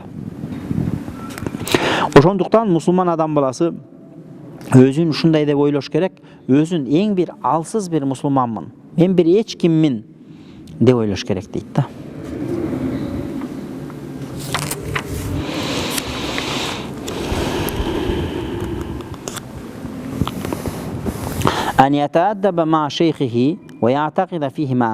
Анан кийин шакирттер устаздар туурасында кандай ишеним болуш керек? Шакирттер устаз туурасында келгенде ушул ашырып жибербеш керек. Ашырып жибербеш керек да, устазды сыйла, урматташ керек. Бирок ошол эле кезде аны чегинен ашык көтөрүп жибербеш керек. Азыр ушу биз тасаввуф десе, тарикат жолу десе, кээ бирөөлөр айыптайт да. Булар дейт, өздөрүнүн шейхтери бар, шейхтерин Кудайга теңеп алган деген бир жалгандан айтылган сөздөр бар. Мындай аалым аулиялардын сөздөрү. Буга далил.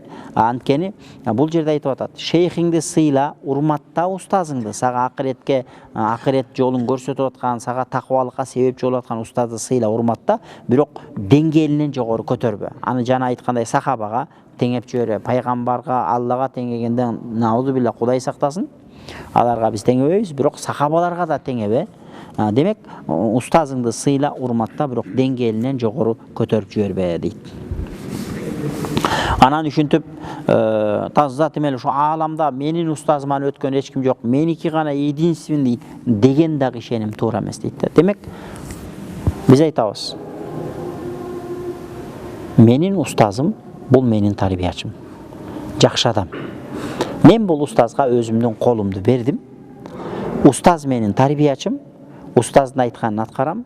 Бирок ошол эле кезде жер бетинде устазга окшогон, устаздан мүмкүн төмөн, мүмкүн жогору Аллахтын сүйгөн кулдары кекиртектен толтура. Аалымдар айткандай, жер бетинде 124 000 пайгамбар келген болчу болсо, ар бир пайгамбардын изин жолдогон жер бетинде 124 000 олиядан бош болбойт дейт да.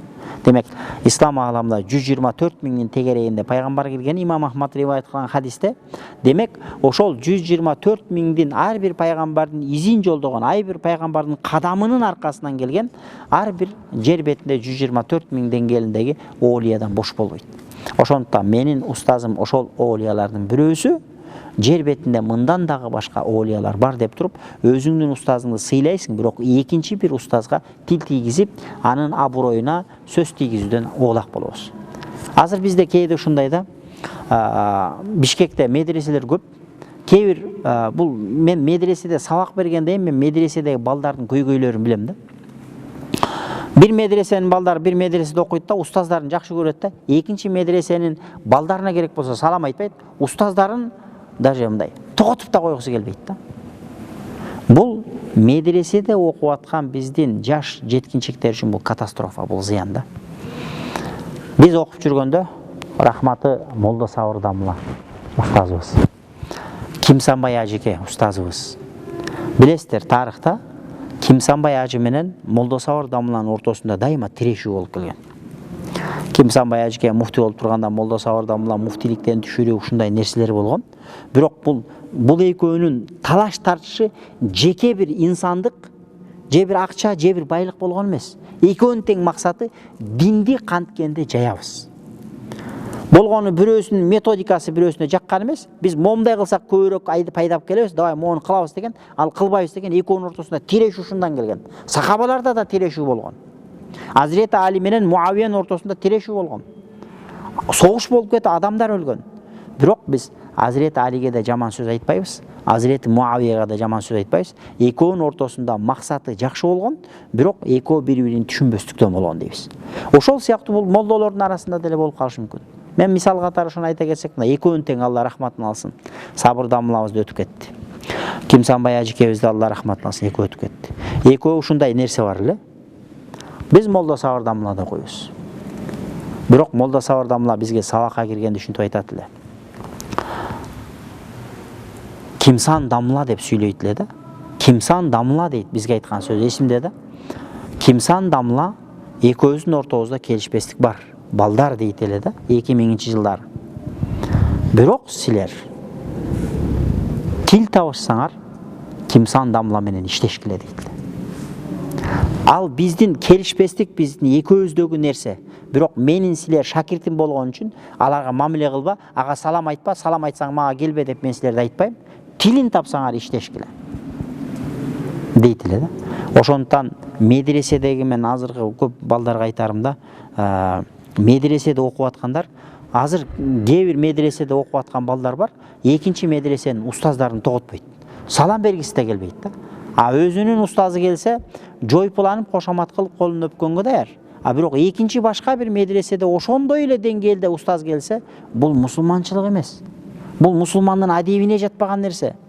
Ошондуктан мусулманчылык көркүнө чыгарган нерсе бул адеп да. Демек, сенин устатың золотой киши, бирок башка устаздар да простой эмес. Алар дагы Алла деген, алар дагы Курандан сабак берген, алар дагы хадистен сабак берген адамдар. Сыйлап кой, колуңдан келсе, зыян тартпайсың. Ошондуктан жалпы мен медреседе окуган балдарды ошол нерсеге чакырат элем. Медреседе окуган балдар өзүңөрдүн устаздыңарды колуңардан келсе алаканга салып сыйлап алгыла. Бирок ошол эле кезде башка медреселерде дин мээнетин кылып, дин илимин таркатып жүргөн устаздарга дагы саламыңар түз, оюңар түз болсун. Анткени динибиз бизден ошол нерсени талап кылат.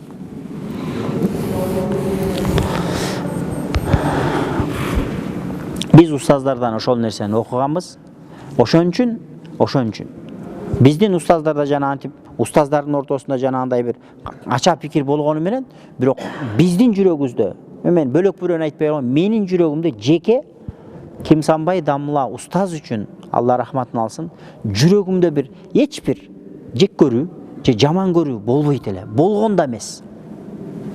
Анткени устазыбыз бизди ошондой тарбиялаган. Ана устазың келип эле ал мындай, булундай, ана бул андай, ана учурашпаш керек, ана антпеш керек, мынтпеш керек деп эле. Кээде устаз деле инсан экен. Ошондуктан баарыбыз инсанбыз. Бул жашоо, бул сыноо жашообуз.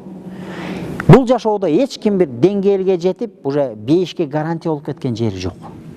Сыноо жашоодо, любой нерседе, жашоодо бүт бардык жактан, оң жагыңан, сол жагыңан, артыңан, алдыңан, аркаңан, үстүңөн постоянно сыноо боло берет.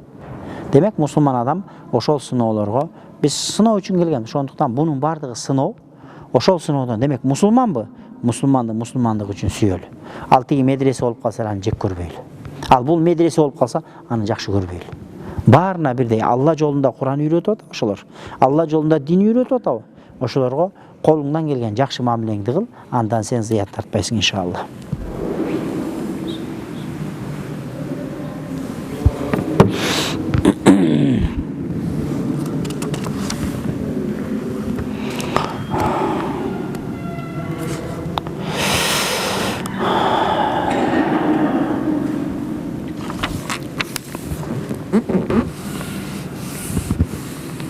İmam Azam rahmatullahi aleyhiden suraптыр да, карасаңар, азыркы тиешелүү окуя. Имам Азам rahmatullahi aleyhiden bir günü адамдар келип сураптыр. Асват мыктыбы же Алкамабы?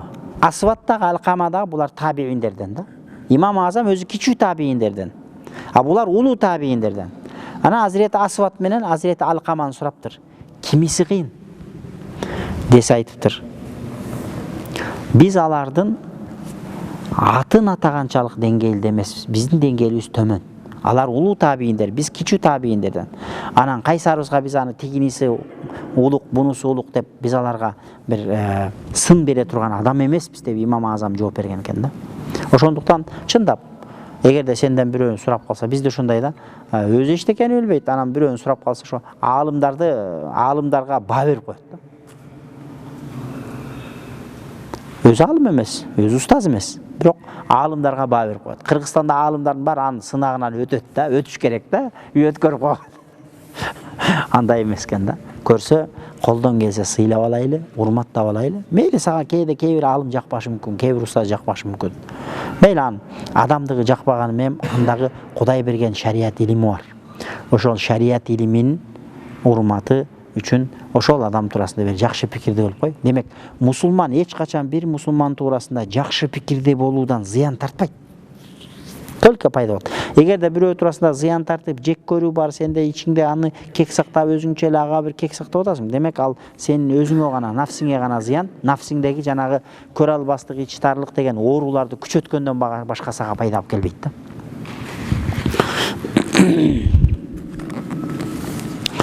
Андан кийинки маселебиз ошол оолияларга жана адип жаңа эле айтылган маселелер айтылып кеттир. Анан кийин бул мусулман адам өзгөчө мына тарикат жолунда жүргөн адамдарды айтып атат. Эч кимден сурабасын дейт. Сурабасын. Бизде кээде ушундай го, баягы пайгамбарыбыз кайсы сахаба эле эсимен чыгып атат, Азирет Усама экен. Эч кимден эчтеке сураба дептир да. Кийин ушундай болгон, камчысы жерге түшүп калса, алып берип койчу деп айткан да. Түшүп өзү алат экен. Анткени пайгамбарыбыз эчтеке сураба деген. Демек, жөн эле камчымды алып берип коюш дегенде эле бул сурап атасың да сен бирөөдөн. Демек, тарикат жолундагы адамдар ушундай болуш керек дейт. Биздин да жолубуз ушул деп бул жерде шейх айтып атат да, биз сурабайбыз.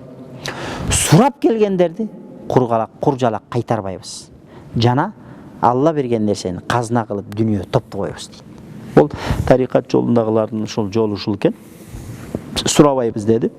Ошон үчүн шариятта тилемчиликтин маселеси бар. Тилемчилик кылуу мубах болгон учур бар. Тилемчилик кылуу арам болгон учур бар. Тилемчилик качан арам болот десе, мисалы үчүн сен бир мусулмансың. Чындап ушунчалык курсагың ачты, курсагыңды тойгузганга муктаждык бар. Жумуш чыкпай атат. Жумуш иштейин дедиң чыкпады, курсагың ачты, аргасызсың сен бирөөдөн бир самсы алып берип турчу, жеп алайын. Же бир нанга жетерлик акча берчи, бир 20 сом, ошо нан жеп алайын деп туруп, ушунчалык деңгээлде эмес, ошончолук деңгээлде сураганга уруксат дейт да. Анан сен азыр акчаң турат. Завтракты кылдың. Ужин кылганга жетерлик 20 сом акчаң бар. Ашыкча тилемчилик кылыш арам экен да. Бир курсагың тоёрлук акчаң турабы чөнтөгүңдө? Тилемчилик кылыш арам. Ошондон шариятыбызда бул тилемчилик кылып, жана антип сураш бул арам экен да. Мисалы үчүн мына бизде азыр мечиттерде, эмелерде, тегеректе ар кандай баягы эме жардам сурагандар көбөйүп атпайбы? Мен бизде кыргызден баягы тилемчи деп коет эмес, ошондон айтып атабыз. Негизи жардам сурап атат да. Карап көрүш керек да. Ошол адамдар өздөрү, негизи мусулман адам, биз аларды билбейбиз. Пайгамбарыбыз айткан, пайгамбар шунчалык айкөлүү адам болгон, айткан. Бирөө сага имам Мухаммад ривайет кылган хадисте келет да, Муаттада имам Маликте. А'ту саила ва ин жаакум аля фарас дейт. Тилемчиге ат минип келсе дагы, биздин тилмен айтканда 5 жет айдап келип акча берип турса да бер дейт да. Ой, өзүн айдаганы 5 жети, анан дагы акча сурап коет дебе дейт. Анткени сен сыртынан билбейсиң, 5 жет айдап жүргөн менен байкуш эмеле бирөөнүкүн эмнеге бар акча алып келе коюнчу деп сурап келгендир. Ал өзүнүкү эмес, сен каяктан билесиң? Ошондуктан пайгамбарыбыз хадиси, ат минип сенден келип күнү түшүп сурап атабы, ат минип турса дагы сураганын бер деген да. Анан бизде болсо ушундай да, бизде ой анын кирешесин эсептеп, чыгасасын эсептеп беребиз. Жок, Алла үчүн берилген нерседе ал каралбаш керек. Анан кийин эсеп чоту менен да эсептешпеш керек. Ал мындай болду, андай болду, анан каяка жумшадың, ал болду. Алла үчүн бердиңби? Болду, унут. Андан көрө Кудайым кабыл кылды дагы истигфар кыл. Кудайым кабыл кылбай койсо ал жаман. Кээде ошондой. Садакаң бересиң, намазың окуйсуң, бирок Алла Таала кабыл кылбай койсо бул жаман да. Ошондон Алла Таала амал эшигин ачкан менен бирге ошол кабыл эшигин ачыш керек. Эгерде Алла Таала кабыл кылбай койсо, тонна намаз менен бардың, бирок бирөөсү кабыл эмес. Не пайда? Ошон үчүн Алла Тааладан биз ey Аллахым күнөөбүздү кечир, ушул кылган ибадаттарыбызды кабыл кыл дешибиз керек. Кылган ибадатыбыз менен мактанбашыбыз керек эч качан. Мен момундай ибадат кылып атам, мен момундай намаз кылып атам, альхамдулилля, биздики нормальный жолго түшүп калды дебешибиз керек. Кудай сактасын, бул шайтан ошентип Кудай жолунда жүргөн адамды ошентип азгырат экен да, ошентип өзүнүн күрчөгүн илеткен да, ошо менен тозокту көздөй жетелейт экен да. Ошон үчүн канчалык сооп амал кылсаң, ошончолук деңгээлде соопторубузду жашырайлы, Кудайдан коркойлу. Мына ошондо бизге пайдасы тиет. Болбосо ал зыяны тийип калыш бул аштан бышык да. Демек, эч кимден сурабашыбыз керек. Демек, тилемчиликтин нормасын билдик. Мындай окуя болду. Мен бул жерде көп айткам. Дагы бир силе кайталай кетейли. Бир окуя болду. Ал эжени Алла рахматын алсын, просто бизге сабак катары да. Кээде адам баласында ушундай нерсе болот экен. Бир эже бар эле, мына өйдөнкү Гоголя Московскийде тилемчилик кылчу. Анан биз өтүп баратканда, мен ошол жерде университетте сабак берем, жума намазга кирип чыгып калганда, отурат ошол жерде намаз окуйт, төш ачык эле намаз окуй берет да. Байкуш эми билген билим ошол, анан бир аз акыл эс да бир аз эмерек да. Акыл эс толук эмес да, толук эмес. Анан бир күнү ошол адам эме болот. Ооруп калат. Бир күнү баягы тилемчилер өздөрүнчө, алардын да өздөрүнүн немеси бар окшойт да, баягы мамилеси бар. Анан бир жашыраак ошол жерде тилемчилик кылган келин бар экен. Анан эжени бир күнү караса эле, жок, жума күнү жок. Жума күнү момент иш кызыган учур алар үчүн. Бирок ал жок. Анан баягы издеп үйүнө барса, баягы эже ооруп аткан болот. Анан идиш аягын жууп, дарап келип, дары парсын берип, анан кой деп кетет. Ал учурда деле сотовый телефондор чыга элек кез болсо керек эле. Мындай кнопочный телефондор болчу. Анан кийин кетет дагы, анан барып анан 6-чы күнү чалат, албайт телефон. Базар күнү чалат, баягы эже албайт телефон, баягы ооруп аткан эже. Анан 1-чи күнү ошентип анан баягы домдогуларга барып, вахтадагылар менен чыгып, анан милиция чакырып, эшикти талкалап кирсе, баягы эже давно каза болгон экен. Алла рахматын алсын. Эми аздыр көптүр намаз ыклас кылганы мен өз көзүм менен көргөм, жума күндөрү намаз окуп аткандарын, бирок моюн союн ачык болчу, эми акылы кем акыл эже болчу. Анан ушундай экен кызыгы. Баягы адам өлдү, каза болгон. Анан баягы адам киши колду болгон жокпу, ал болгон жок, бул болгон жок, баягы экспертиза аркы беркелер болот. Анан милициялар келип текшерсе, анан Эстебес деген устаз бар, билесиздер. Анан Эстебес дамла ошол жерге барып калат. Анан өзү айтып берет да. Анан ошол жерге барып калат да, анан барып анан баягы жаздыгынын астынан баягы тилемчи кылган өзү кем акыл эже тилемчилик кылган. 5000 сомдуктан бир 30 шактысы чыгыптыр. 1000 сомдуктан 700 штук бар экен. 200 сомдук, 100 сомдук, 50 сомдуктарды айтпай эле кой дейт. Жаздыгынын астында ошол басып жатып каза болгон да баягы эже. Анан ошентип анан кызык ушул болду. Баягы Эстебес устаз айтат, бардык дейт, анан кепин алганга акча жок дейт. Мен баягы милицияларга айттым дейт, мына миллион акчасы бар экен го. 500 сом, 200 сом дейт, 500 сом. 500 сом бергиле, кепин алайлы. Десем, жок. Буну биз протоколго киргиздик. Буну официально наследниктер гана алат, как мурас катары. Эч ким муну алышка укугу жок. Биз дагы силерге керек болсо алып беришке укугу жок дейт да. Анан кийин Эстебес устаз айтат, мен жанымда 200 сом бар экен дейт. 200 сом чыгардым, бирөө 200 сом чыгарды, бирөө 100 сом чыгарды. Анан 500 сомго баягы эжеге кепин алып келип, ал учурда Бишкекте мына мүрдө сатылчу 60 миң доллар болуп аткан кез болчу ошол кезде. Анан ошентип, деди, Карл Маркс деген айылга бир дамлага сүйлөшүп, ошол жактан как раз даватчылар жүргөн экен, ошол жакка барып, ошолор менен жаназа намазын окуп, анан ошол жерде баягы эжени ошол жерде бекер жейге барып, анан көмүп, бир 10 чакты киши болуп жаназасын окуп көмүп келди. Анан Эстебес айтат да, өзүңдүн кепиниңе буйрубаган дүнүйөнүн не кереги бар дейт. Миллионду топтоп жүрүп кетти, бирок кепинине буйруган жок. Ошол Эстебес устаздын акыркы жол киреме деген 200 сомунун кепинине буйруп атат да. Субханалла. Бул жашоо ушундай экен да. Ошондуктан эжени Алла рахматын алсын. Биз ал эжени ал бул дегенден алыспыз. Бардыгыбыздын башыбызда өлүм бар. Өлүмдө эч ким гарантия жок. Мен намаз окуп жүрөм, мен ыйман менен кетем деп эч ким айта албайт. Мен зекетин берип атам, мен ажыга баратам, мен ыйман менен кетем деп эч ким айта албайт. Мен аалыммын, мен ыйман менен кетем деп эч ким айта албайт. Аллах Таала баарыбызга жакшы өлүм берсин. Бирок бул нерседен биз сабак ала турган нерсе чындап өлгөндөн кийин сенин дүнүйөңдүн бардыгы калат экен. Тирүү кезиңде Алла үчүн деп садака кылсаң, ошол акыретте чыныгы сеники дейт. А эгерде сен өлгөндөн кийин аркаңда калган нерсе, бул сенин бала чакаңдыкы. Бала чакаң каалагандай жумшайт. Сенин үчүн аркаңан садака кылса кылаттыр, кылбаса кылбайттыр. А бирок сен тирүү кезиңде Алла үчүн деп бир соопчулук иш кыла турган болчу болсоң, анын пайдасын көрөт экенсиң. Ошондуктан тилемчилик бир курсагы тое тургандай тамагы турган адам тилемчилик кылыш арам. Ошон үчүн ушул нерселерди ошолорго да жетиш керек да, ошолор да билиш керек. Значит, демек ушундай болуп атабы? Демек тилемчилик кылыш арам.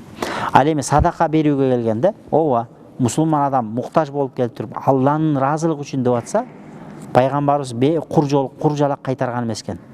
Жок дегенде, ошентип жанагы курманы экиге бөлүп, таза болбосо жакшы сөз айтып пайгамбар алейхиссалату вассалам аларды узаткыла деген тилемчилерди. Ошондуктан биз тараптан болгон адеп тилемчилерге. Биз аларга жакшы мамиле кылабыз, жакшы сөздү айтабыз. Ал эми нар жакта ал топтою башка кылабы, ал Аллахтын астында өз жооп берет. Бирок алар дагы мусулман катары ушул окшогон нерселерди билиш керек дагы. Эгерде жей турган тамак ашы тура турган болчу болсо, нары көздөй ал тилемчилик кылып, анан кийин неметип, бул арам нерсе, шариатта рухсат бербейт. Шариатыбызда адал мээнет кылгыла дейт. Адал мээнетке чакырат. Жалкоолук бул шариатта жаман көрүлгөн нерсе. Пайгамбарыбыз алейхиссалату вассалам жалкоолуктан сактоо сураган. Кабыр азабынан сактоо сураган. Тозоктон сактоо сураган. Жалкоолуктан сактоо сураган. Жаман өлүмдөн сактоо сураган. Бирөөгө муктаж болуп калган карлыктан сактоо сураган. Аллахумма инна аузу бика минал харам деген. Ey Аллахым, мен сенден карлыктан, картаңдыктан сактоо сурайм деген. Эмне болгон картаңдык десе, өз тамагын өз жей албай калган, өз астын өзү тазалай албай кала тургандай деңгээлде карлык дейт экен да. Баягы бизде кыргызда айтат го, ата бабаларыбыз, апаларыбыз, аталарыбыз айтып калчу эле, Кудайым чуркатып жүрүп алса экен деген сөз. Ошол пайгамбар алейхиссалату вассалам ошондой дуа кылган. Ошол тозоктон сактоо сурап, кабыр азабынан сактоо сураган, ошонун катарында Аллахумма инна аузу бика минал жубун деген. Ey Аллахым, мен сенден жалкоолуктан сактоо сурайм деген да. Бул жалкоолук эң жаман оору да. Ошондуктан Кудай Таала бизге ынсап берсин. Ошол жанагынтип шариатты туура карманып жашаганга Кудай Таалам тауфик берсин. Биз үйрөнө турган, биз биле турган нерсе аябай көп. Мусулман адам баласы өлгөнчө үйрөнөт экенбиз. Бул жашоо бардыгыбызга сыноо экен. Пайгамбар да сыноодон өткөн. Пайгамбарларга сыноо болгон. Ибрахимге сыноо болгон. Нух алейхиссаламга сыноо болгон. Салих алейхиссаламга сыноо болгон. Иса пайгамбарга сыноо болгон. Муса пайгамбарга сыноо болгон. Иса пайгамбарды Кудайдын баласы дешкен. Бул чоң сыноо болгон Иса пайгамбарга. Анан ошондой пайгамбарларга сыноо болуп аткан бизге сыноо болбой койбу? Биз бардыгыбыз сыноонун үстүндө. Ошондуктан ким Кудайга жармашса, Аллах Таала Куранда айтат: "Фафирру илаллах" дейт. Алланы көздөй качкыла дейт да. Алланы көздөй тимеле жапырт чуркагыла дейт. Ошондуктан иншалла Аллахтын динин көздөй, Алланын шариатын көздөй бекем талпынсак, бекем кармансак, иншалла Кудайым бизди эки дүйнөдө бактуулардын катарында болсун. Ошондой жанагынтип аша чапкандардын, бул дин шариаттагы ушул адеп ахлактан безгендердин жолунан Кудайым оолак кылсын. Ошо диндин адебин туура түшүнүп, ошону кармап жашоого Кудайым өзү насип кылсын. Анткени ислам динибиз көрктүү неси менен, адеби менен. Субхана раббика раббил иззати амма ясифун ва саламун алал мурсалин валхамдулиллахи раббил аламин.